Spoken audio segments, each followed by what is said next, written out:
Damien Westwood stood motionless at the edge of his expansive corner office, the floor-to-ceiling windows offering a commanding view of downtown San Francisco. Bathed in the morning sun, the city buzzed far below him, a contrast to the silent war raging in his chest. At 34, he was the youngest CEO in Westwood Innovations history, a company synonymous with disruptive tech and sky-high valuations. He had everything except time. A letter, now crumpled and worn, lay discarded on the polished mahogany desk behind him. It bore the seal of his late grandfather's estate, and within it, a condition that could upend everything Damien had built with blood, sweat, and precision. The soft click of the door opening behind him snapped him back to the moment Clara Morales walked in, her presence a soothing counterpoint to the storm in his head. She moved with unshakable grace, holding a cup of coffee in one hand and a leather folder in the other. Her navy sheath dress accentuated her elegance without effort, her hair pulled into a sleek bun, every strand in place. "Your coffee, Mr. Westwood," she said gently, placing it down without missing a beat. "And the quarterly reports are ready for review." He turned, eyes tracing the lines of the only person who had remained a constant in his life for the past 2 years.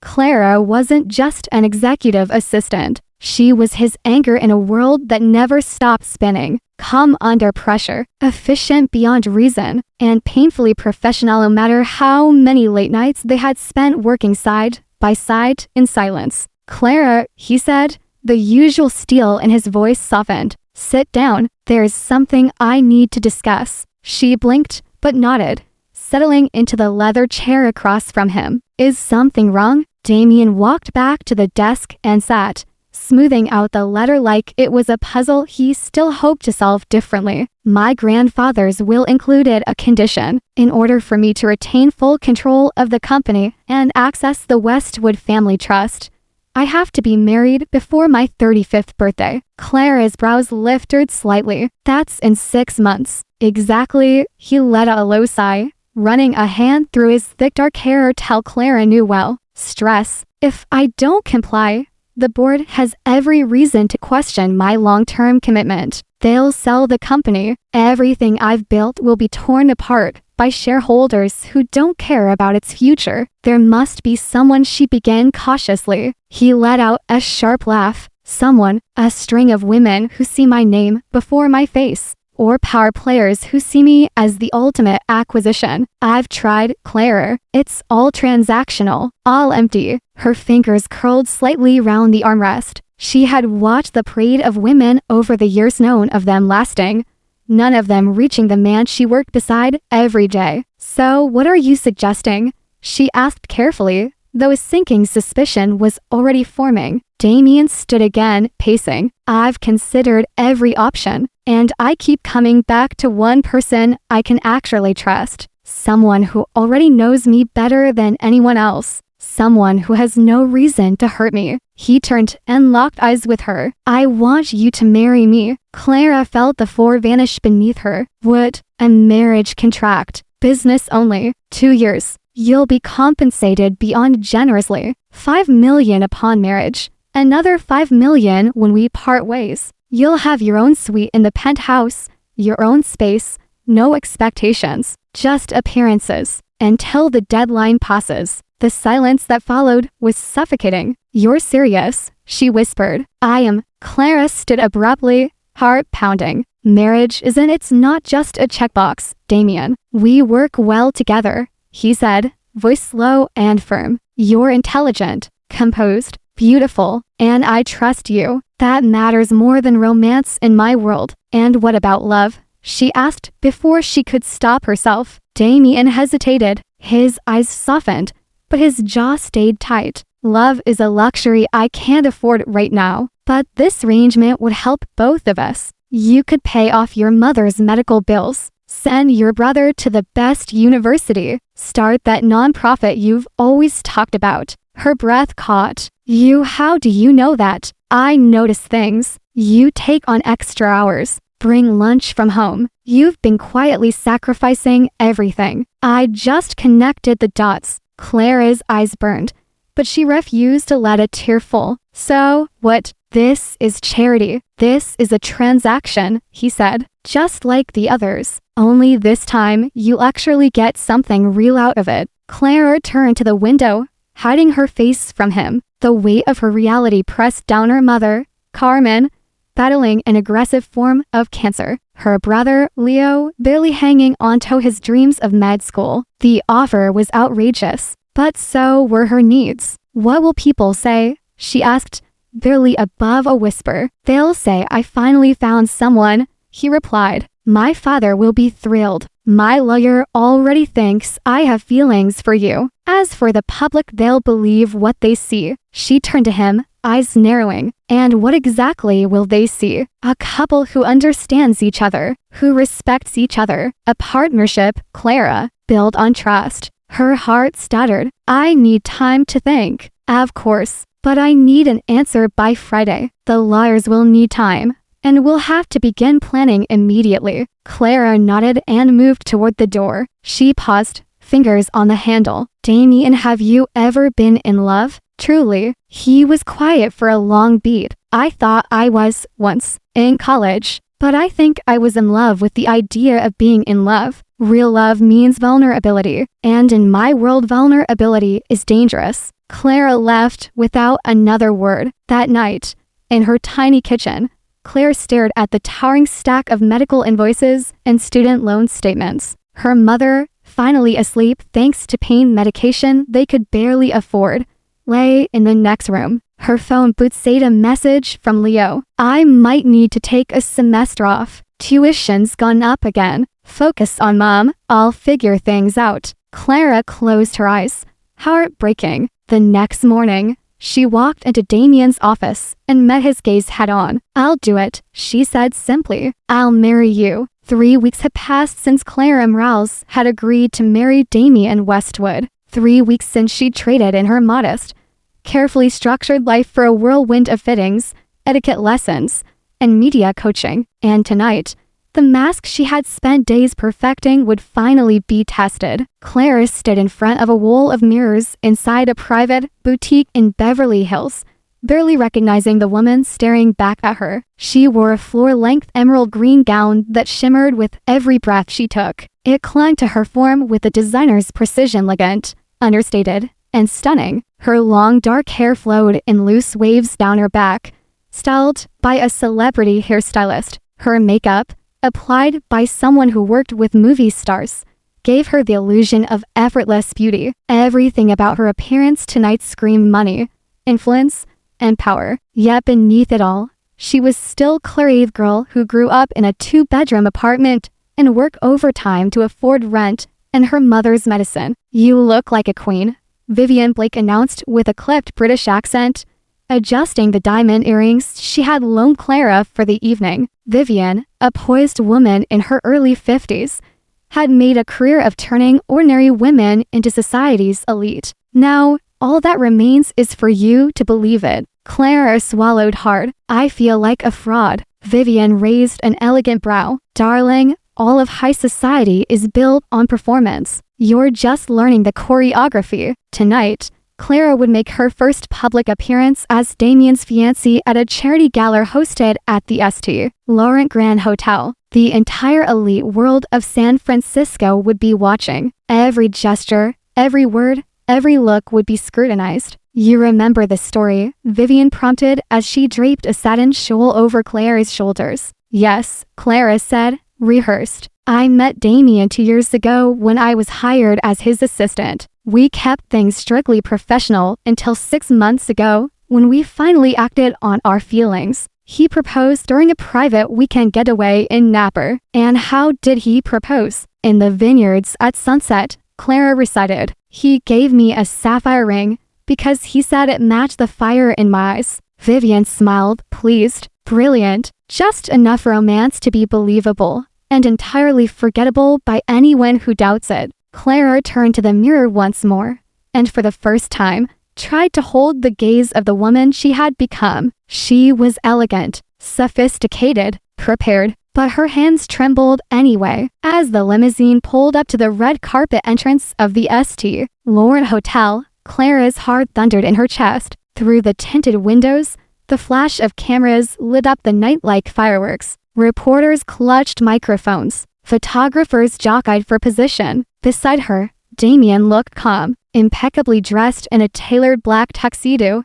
He radiated control, confidence, and charm. "You look," he paused, eyes scanning her slowly, breathtaking. Clara flushed despite herself. "Thank you. You clean up all right too." He offered his hand. "Ready?" She slipped her fingers into his. "As I'll ever be." The moment they stepped out, the camera flashes exploded. Questions were hurled like confetti. "Mr. Westwood, who is your fiancé? Miss, how does it feel to be marrying one of the world's most eligible bachelors?" Damien kept one hand on the small of Clara's back, guiding her with ease through the chaos. At just the right moment, he stopped, pulling her gently to his side. "This is Clara Marries," he announced, his voice steady and strong. "The most extraordinary woman I've ever met." Clara's cheeks warmed as his words echoed through the crowd. She looked up at him, and for just a second, something genuine flickered between them, something she didn't dare name. "Clara," a reporter called.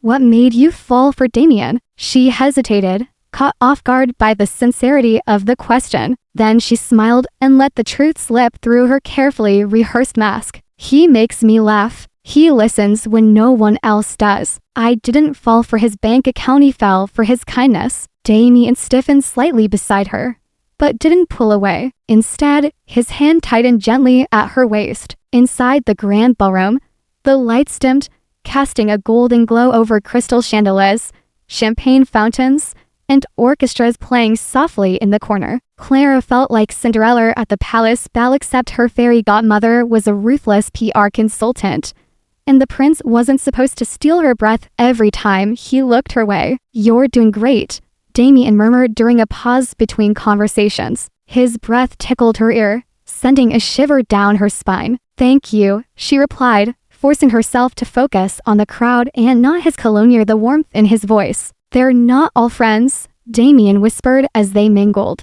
"Half are just here to judge the woman who tamed me." Clara laughed, a sound that drew a few curious glances. "Tamed you? I didn't know that was the goal." He smiled, slow and real. "Neither did I." Their moment was interrupted by the arrival of a tall, silver-haired man with piercing blue eyes. Clara recognized him instantly. Charles Westwood, Damien's father. He was older than in the photos she had seen, but no less imposing. "Damien," Charles said warmly, "aren't you going to introduce me to your lovely fiancé?" "Dad, this is Clara Marries." "Clara, my father." Claire offered her hand. "It's an honor to meet you, Mr. Westwood." "All good things, I hope?" Charles asked, taking her hand with surprising gentleness. "The very best," she replied. He leaned in slightly, voice low. "I was beginning to think my son would never settle down. I'm glad I was wrong." Clara smiled, but guilt flickered in her chest. Charles seemed genuinely happy and aware that everything he believed about their relationship was a carefully crafted illusion. Still, she played her role perfectly. "I'm the lucky one, sir. Your son is an extraordinary man."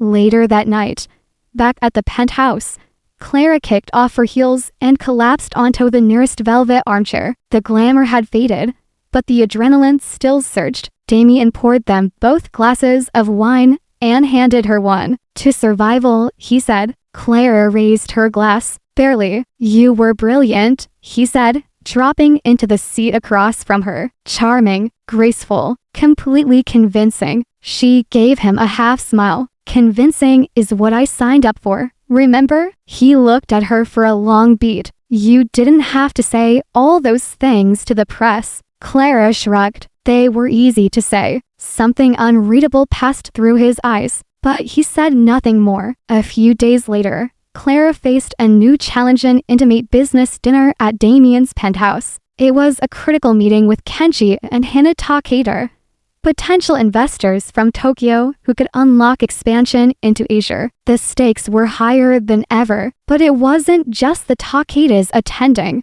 Also on the guest list, Vanessa Liu, Damien's former girlfriend and current business partner. Vanessa arrived in a red silk dress that could have stopped traffic. Her long black hair was straight as a blade, her movements fluid and calculated. She offered Clara a sharp smile. "You're Clara, right? Damien's miracle fiancée. We've heard so much about you." Clara returned the smile. "I hope it's been mostly good." "Oh, always." Vanessa's voice dripped with full sweetness. "Though I must say, it's surprising how fast things moved between you two. When it's right, it's right," Clara said smoothly, linking her arm through Damien's. "We knew almost immediately." "How romantic," Vanessa said, her eyes cold. "Damien never struck me as the sentimental type." Clara smiled. "He surprises me every day." Dinner unfolded like a chess game. Clara deflected Vanessa's veiled barbs with practiced grace, all while holding her own during discussions on international markets, growth projections, and product innovation. "You're quite knowledgeable," Kenji said, clearly impressed. "I've worked closely with Damien for over 2 years," Clara replied. "It's been the best education I could ask for." Hannah nodded approvingly. "A woman who understands both the business and the man. That's a rare combination." Across the table, Vanessa narrowed her eyes. After dessert, the conversation turned unexpectedly personal. Vanessa leaned forward, fingers steepled. "Tell me, Clara, do you believe in love at first sight?" Clara met her gaze head-on. "I believe in love that grows from trust, respect, and knowing someone's heart. The kind that sneaks up on you, the kind you don't expect." For a moment, there was silence. Then Damien spoke, voice low and rough with something Clara didn't recognize. "Clara sees me in ways no one else ever has." His hand brushed against hers under the table,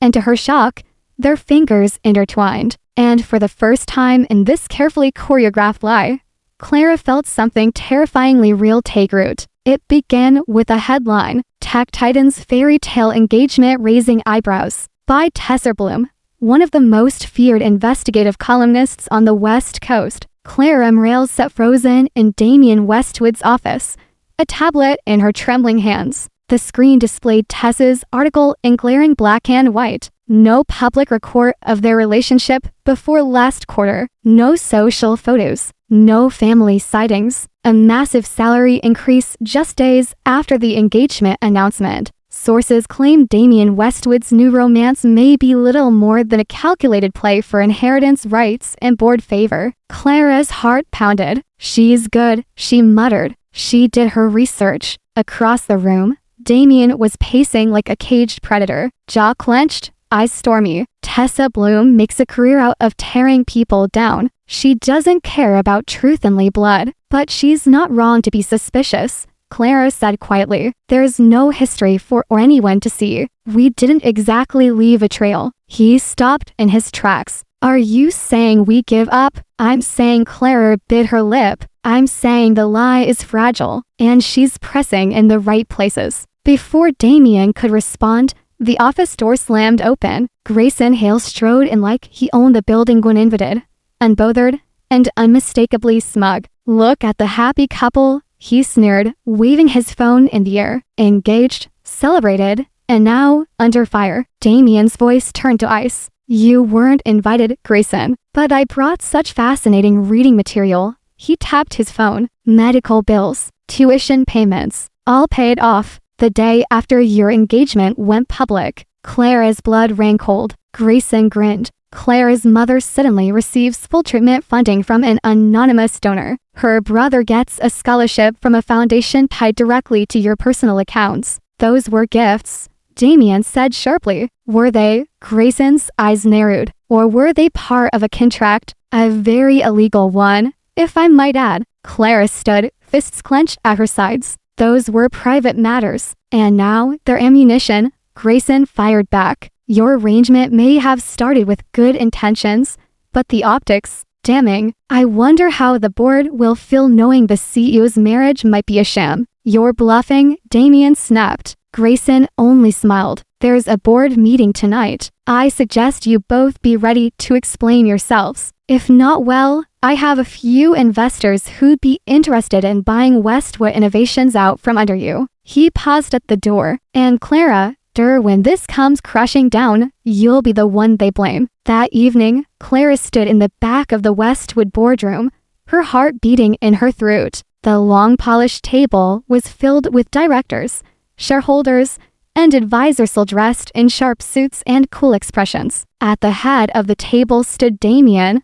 flawless in appearance, unwavering in posture. But Clara saw the tension in his jaw, the fire in his eyes. Grayson Hale was already seated, playing the role of corporate vulture with relish. Margaret Sinclair Senior, director, an iron-willed business legend, called the meeting to order. "Mr. Westwood," she said crisply, "you are aware of the accusations brought against you and your fiancé. Please address them directly." Damien didn't flinch. "My marriage to Clara Marries is legitimate," he began. "We met as colleagues. We built trust over time. We fell in love. This engagement is not a transaction. It's a commitment." A few board members murmured. Some nodded, others didn't. Margaret pressed. "And the timing? The financial support to her family?" Clara watched as Damien defended everything: their timeline, their relationship, her character, and with every carefully measured word,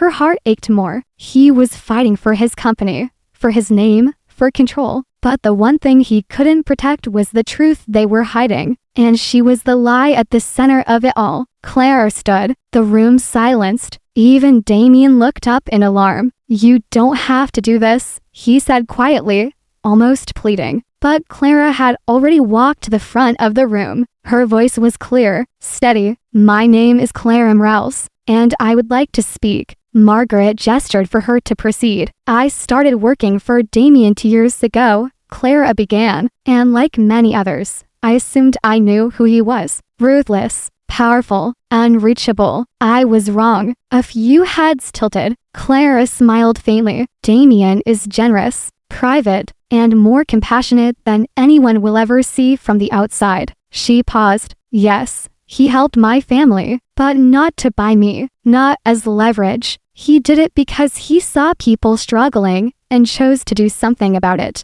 Her voice caught, but she pushed forward. "The first time I knew I was in love with him was during the Roberts acquisition. We were working late. I mentioned it off. My mother couldn't afford her medication. I wasn't looking for sympathy. I was just tired." She looked at Damien now, his eyes fixed on her. "The next morning, I found an envelope on my desk. It held 3 months' worth of funds. No name, just a note that read, 'From a grateful patient.'" Gasps rippled softly through the room. "It took me weeks to figure out it was him, and even longer to realize he wasn't just helping. He was seeing me, not as an employee, not as a liability, but as someone worth protecting." She turned back to the board. "You can believe what you want about the timing. You can question the money, but I didn't fall in love with his name, or his money, or his company." Clara looked back at Damien, her heart on full display. "I fell in love with the way he hums when he's thinking, the way he stays up at night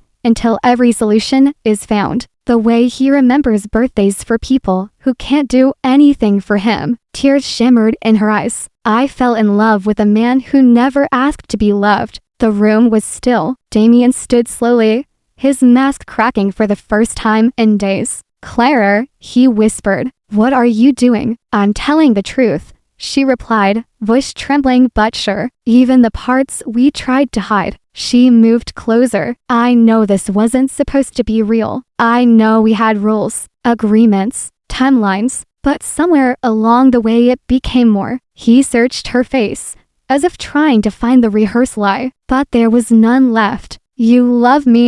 he asked quietly. Clara nodded. "With everything I have. And I know that's not part of the deal, but it's real." Damien reached for her hand, pulling her close. She expected him to step back, to retreat behind the wall he'd always held up. Instead, he kissed her, right there, in front of the board, in front of Grayson, in front of the truth. It wasn't for the cameras, or the deal, or the inheritance. It was for her. When they pulled apart, Damien faced the board with renewed strength. "My fiancé just gave you the most honest testimony this room has heard in years," he said, voice firm. "If anyone still has doubts about the legitimacy of this relationship, they're free to seek employment elsewhere." Margaret Sinclair leaned back, eyes thoughtful. I believe that settles the matter. Hands were raised round the table, votes in favor of ending the inquiry. Even Grayson Hale, fuming in his seat,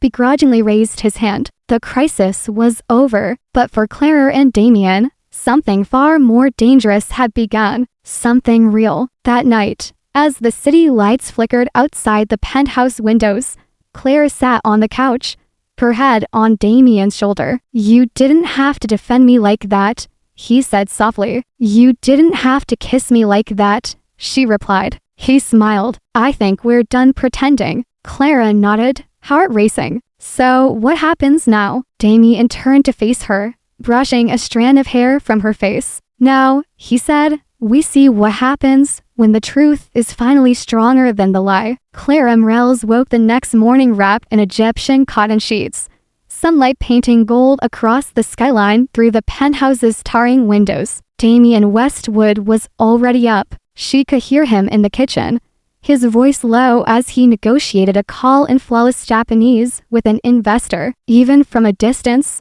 his voice exuded precision, polished, perfect, composed. But beneath that, Clara sensed something shifting, something raw. She stared at the ceiling a moment longer before getting up and wrapping herself in a robe. When she entered the kitchen, Damien ended the call and turned to her. He looked like he hadn't slept. "You were incredible yesterday," he said simply. Clara smiled faintly. "I didn't do it for them." "I know," he replied, then added after a pause, "That's what scares me." Over the following week, the air between them was different. Not strained, not awkward, just heavier. Their contract was still technically in place. Clara still had her own suite. She still kept up the appearance of being Damien's assistant by day and his fiancée by night. But they lingered more now, in silences, in glances. One evening, they found themselves sharing tea on the balcony,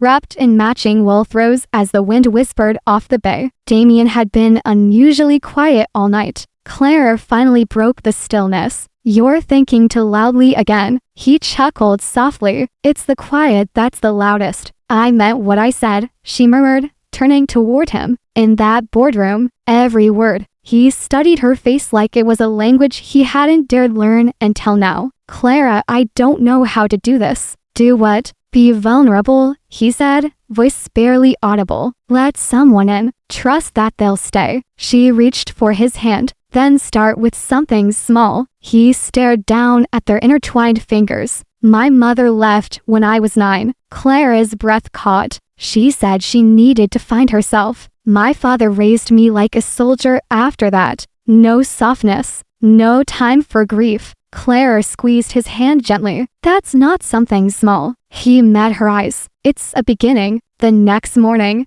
Clara was preparing for a press luncheon when the penthouse doorbell rang. She wasn't expecting anyone. She opened the door to find Vanessa Lee standing there, holding a box of macarons and wearing an icy smile. "Thought I'd bring a peace offering," Vanessa said. "I figured we should talk, woman to woman." Clara hesitated, then stepped aside. They sat in the sunroom. Clara poured tea. Vanessa declined sugar, but accepted a single lemon slice. Every move she made was deliberate, graceful, and loaded with unspoken judgment. "I underestimated you," Vanessa said at last. "You're not just some assistant with good timing." "I'm not sure if that's a compliment or an accusation," Clara replied. "Both." Vanessa crossed her legs and leaned back. "Damien was different when he was with me," she said. "Closed off, ambitious to the point of obsession. I thought I could change him. I couldn't. And you think I can?" "I think you already have." Clara blinked. Vanessa's smile wavered. "That terrifies me." Clara was silent for a beat. "Then, why are you really here?" Vanessa's gaze sharpened.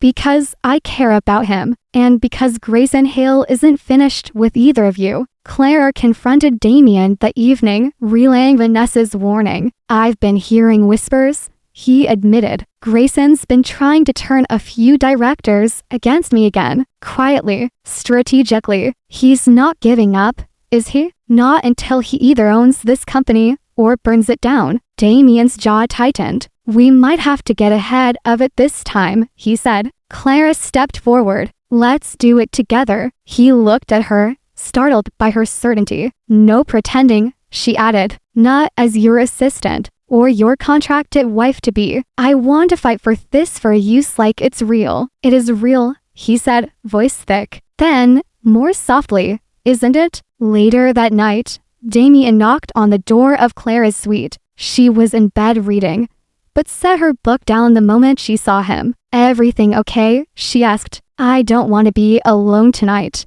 he said simply. He wasn't asking for sex, or comfort, or anything transactional. He just wanted presence, stillness, to not have to be Damien Westwood, billionaire tech mogul, for once. Clara pulled back the covers. Come in. They lay side by side in silence, not touching yet more connected than ever. At some point during the night, he reached for her hand under the sheets. She didn't let go. When Clara woke, Damien was already watching her, his hair tousled, eyes soft. Good morning, he said, voice still groggy. Morning, she whispered. He leaned in slowly, brushing a kiss against her temple, then paused, waited. Claire turned to face him fully. You can kiss me properly, Damien, if you want. He did. This kiss was nothing like the public one in the boardroom. There were no eyes to impress, no audience to convince. It was slow, intentional, sincere. By the time they pulled apart,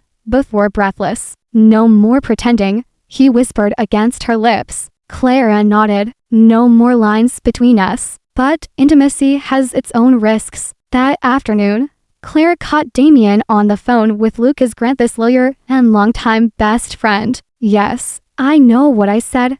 Damien's voice was tense. But things have changed. This isn't just a contract anymore. I'm not sure if we should keep the prenup terms the same. A pause. I don't want her thinking I'm protecting myself from her. Clara stepped back from the doorway, heart racing. She wasn't meant to hear that. It shouldn't have mattered. But it did, because despite their kiss, their shared night, and their emotional honesty, this whole thing had started with an expiration date. And Clara wasn't sure if love was enough to erase that. The morning after their kiss, their first real kiss, Clara Marries should have felt euphoric. Instead, her heart was pounding for all the wrong reasons. She hadn't meant to eavesdrop. She'd only been walking down the hallway to bring Damien coffee when she overheard his low voice through the cracked door of his office. This isn't just a contract anymore. I'm not sure if we should keep the prenup the same. I don't want her to think I'm protecting myself from her. Damien had sounded sincere, but to Clara, it was the reminder that there was still a contract, still legalese, still terms and conditions in fine print. Was she being swept into something realer? Was she a well-compensated participant in an illusion that neither of them had the courage to end? She stepped back from the door,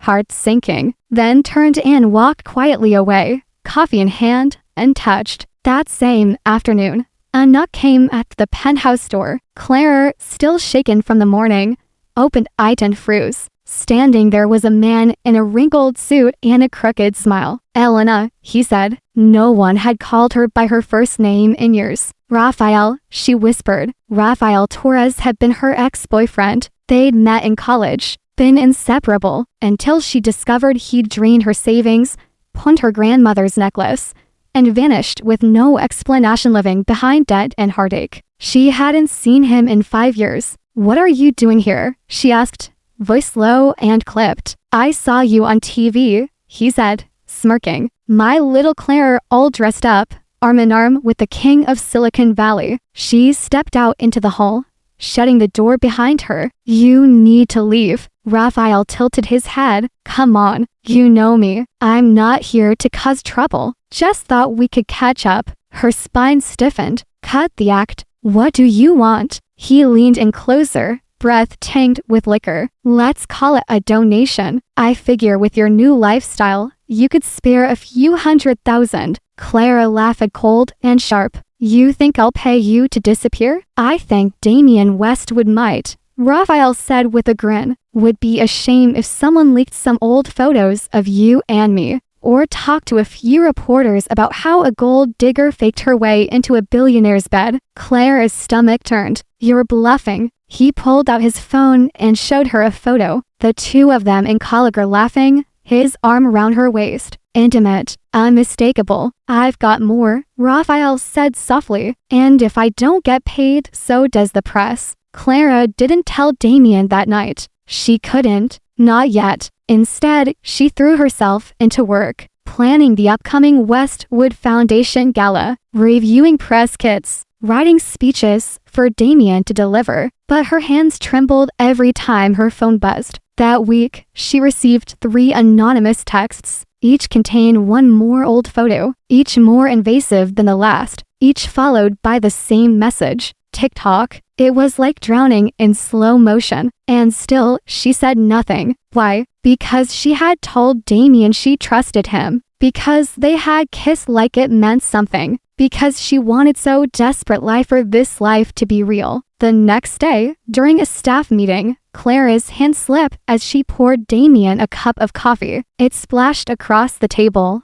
staining several reports. "Clara," he said softly, surprised. "I'm fine," she replied too quickly, grabbing napkins. Damien dismissed the others and closed the door behind them. "What's going on?" he asked once they were alone. "Nothing. You've been quiet all week. You're not sleeping. You're barely eating." She didn't meet his eyes. "I'm just tired." Damien stepped forward and placed a hand on her cheek. "Talk to me." Clara almost caved right then, almost told him everything, almost handed over her fear. But instead, she stepped back. "I'm handling it," she said. Damien's eyes darkened. "Clara, whatever this is," I said, "I'm handling it." He studied her for a long moment, then nodded. "All right, but if that changes, I'm here. No conditions, no contracts." She nodded, but the weight in her chest only grew heavier. 2 days later, it happened. Tesser Bloom's headline blared across every screen in the lobby of Westwood Innovations. CEO's fiancé has shady past, college scandal, debt, and a vanished ex. An anonymous source has provided exclusive photos and statements suggesting that Clara more or less recently engaged to billionaire Damien Westwood's a past far more complicated than previously known. The article was filled with half-truths and insinuations. It claimed Clara had been accused of fraud in college, a lie, that she had lived off wealthy boyfriends, also false, and that she had a history of deception. The photos were real, but the context was twisted. Damien stood frozen in the center of the lobby, his team around him. Clara approached just as someone shoved a tablet into his hands. He read the headline. His eyes flicked to her. "Is it true?" he asked quietly, holding the tablet up. Clara swallowed. "Some of it, not all." "Who leaked it?" "His name is Raphael, my ex, from before or everything. He's blackmailing me." Damien's jaw tightened. "And you didn't tell me?" "I didn't want to drag you into it." His voice sharpened. "Clara, you are in it. We're in this together." She shook her head. "You shouldn't have to deal with my mistakes." He stared at her like she'd just slapped him. "Let me make this clear," he said, voice low and fierce. "You are not a mistake." Clara blinked back tears. "I was scared. I'm scared too," he admitted, "because this isn't a game anymore. This is real. For me. And if it's not for you, it is," she whispered. Damien stepped forward, then stopped shutting me out. She fell into his arms, finally allowing herself to sob. The next morning, Clara woke up to the sound of yelling from Damien's office. She followed the voices to find him on a video call. "If you so much as breathe her name again, I will ruin you," Damien said coldly. "I don't care what your past was with her. I care what you're doing now." Raphael's grainy face filled the screen, smug and unrepentant. "She's not who you think she is, Westwood. One day, she'll leave you too." "Try me," Damien replied. "We've traced your recent transactions. Wire fraud, digital extortion. You're one step away from federal charges. Leave Clara alone here. Your next visitor will be the FBI. The call ended. Damien turned and found Clara in the doorway. You didn't have to. I did, he said, walking toward her, because I promised to protect you, not just in public, in private too. Clara stared up at him. What if there's more? What if I disappoint you again? He cupped her face in both hands. Then we deal with it. Together, she exhaled shakily. You mean that? I do, he said. Then he kissed her again slow, certain, and shaken. Later that night, Clara found a folder on her desk. It was their original prenuptial agreement and ripped in half. Inside was a new one. One clause, one sentence. This agreement is null and void upon mutual declaration of love. She looked up to find Damien standing at the doorway, waiting. What if we're already there? She asked, voice trembling. Then we're free, he replied. Clara crossed the room and wrapped her arms around him. I love you, she whispered. I love you too. No contracts, no conditions, only truth. The ballroom at the Grand Majestic Hotel shimmered under a sea of chandeliers,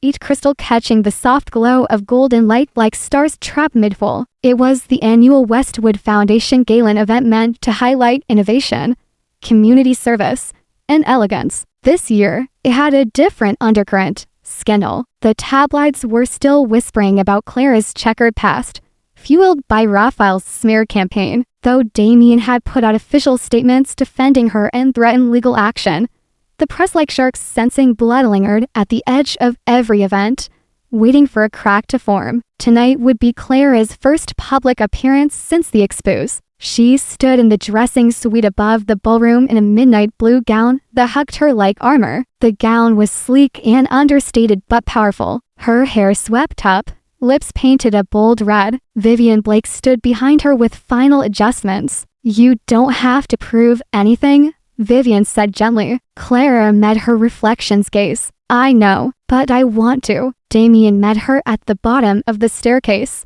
looking unfairly perfect in a black tuxedo.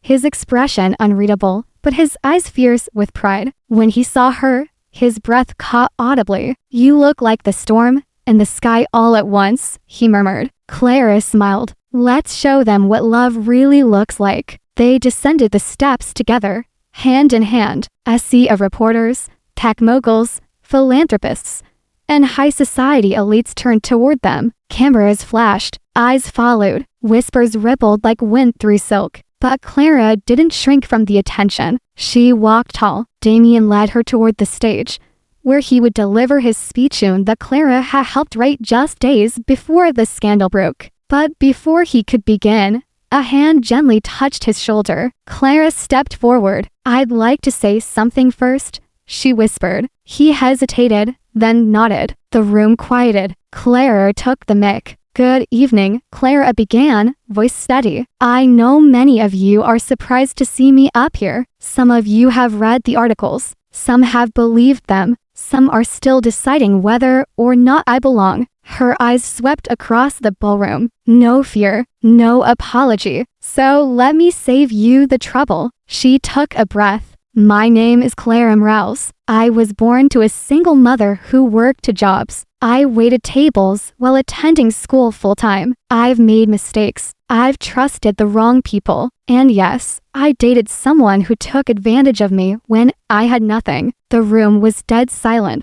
but I learned. I survived, and I built a life I was proud of long before I ever met Damien in Westwood. A soft gasp echoed in the back. I didn't fall in love with a billionaire. I fell in love with a man who makes space for silence when I'm hurting, who listens, who remembers, a man who once donated anonymously to help my mother get her medication and never asked for thanks. She glanced at Damien, who stood behind her now, still as stone, emotion burning in his eyes. Am I perfect? No, but I don't need to be, because love doesn't require perfection. It only asks for honesty. She smiled, and mine is right here. She reached back for Damien's hand and held it up. We didn't meet in a fairy tale. There was no glass slipper, only long nights, tough days, mutual respect. and somewhere in between, we found something real. A pause. And if anyone thinks I don't belong here, then you're not paying attention. Because love built this. Applause broke out, tentative at first,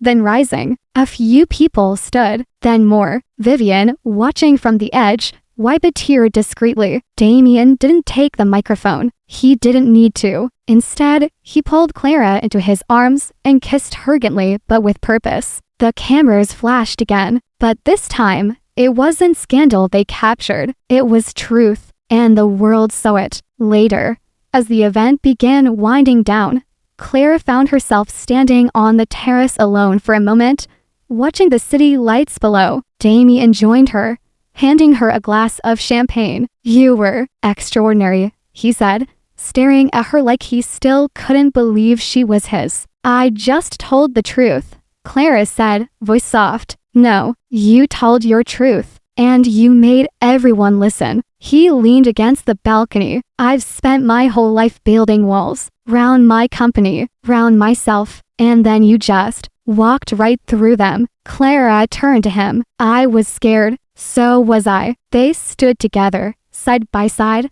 the hum of the gala fading behind them. "You know," Clara murmured, "I used to imagine that if I ever ended up in a ballroom like this, it would be as a server, someone invisible." Damien's brow furrowed. "You're anything but invisible." She smiled, eyes shining. "I know that now." Back in the penthouse that night, Clara stood in front of the full-length mirror in her dressing room, staring at herself in the now wrinkled gown. Damien entered behind her, loosening his tie. "I was thinking," he said, "maybe we should tear up the rest of the contract." She turned to him. "There's still a few clauses left," he added, pulling a folded paper from his pocket. "What clause are we talking about?" "The one about sleeping in separate rooms," he said with a grin. She laughed softly, then walked over and took the paper. Slowly, deliberately, she tore it in half. "You sure about this?" he asked, suddenly serious. She stepped closer. "I'm sure about you." He kissed her again,